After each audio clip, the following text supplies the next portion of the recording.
Filsafat realisme atau filsafat idealisme.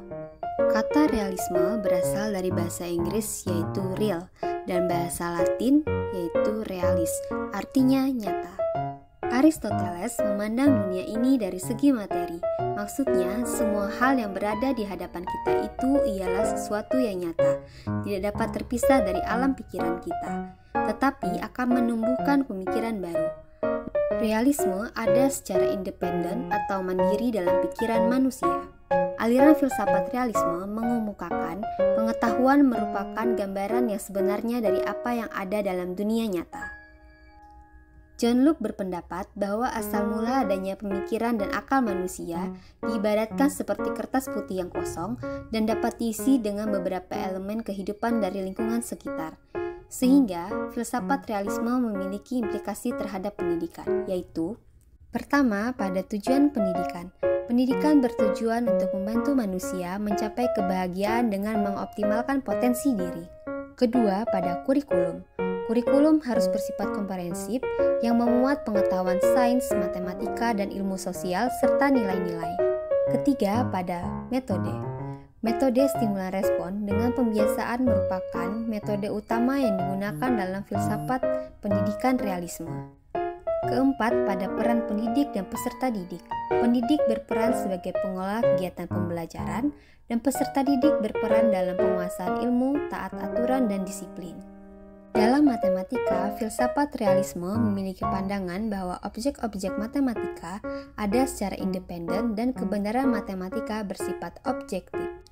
Dalam filsafat pendidikan realisme, Aristoteles, pemahaman diutamakan daripada sekedar menghafal informasi.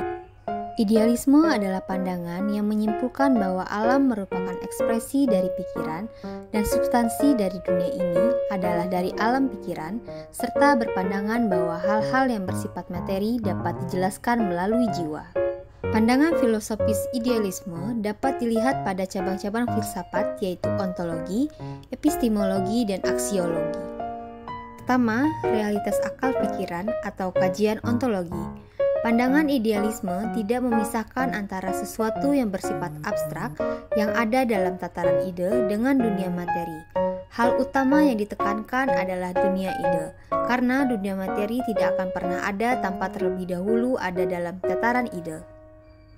Kedua, kebenaran sebagai ide dan gagasan, atau kajian epistemologi. Dalam idealisme, kebenaran adalah sesuatu yang inheren dalam hakikat alam semesta, dan karena itu ia telah dulu ada dan terlepas dari pengalaman.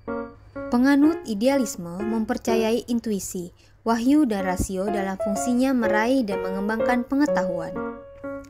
Ketiga, nilai dari dunia ide atau kajian aksiologi. Kehidupan etik dapat direnungkan sebagai suatu kehidupan yang dijalani dalam keharmonisan dengan alam atau universe. Perilaku etis penganut idealisme terletak pada peniruan diri absolut. Manusia adalah bermoral jika ia selaras dengan hukum moral universal yang merupakan suatu ekspresi sifat dari zat absolut. Implikasi filsafat idealisme dalam aspek-aspek pendidikan meliputi: pertama, pada peserta didik. Peserta didik harus dipandang sebagai individu yang memiliki potensi akal fikir dan potensi moral.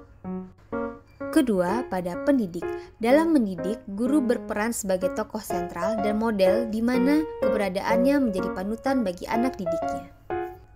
Ketiga, pada kurikulum. Kurikulum harus disusun seputar materi-materi kajian yang mengantar anak didik bergelut langsung dengan ide dan gagasan.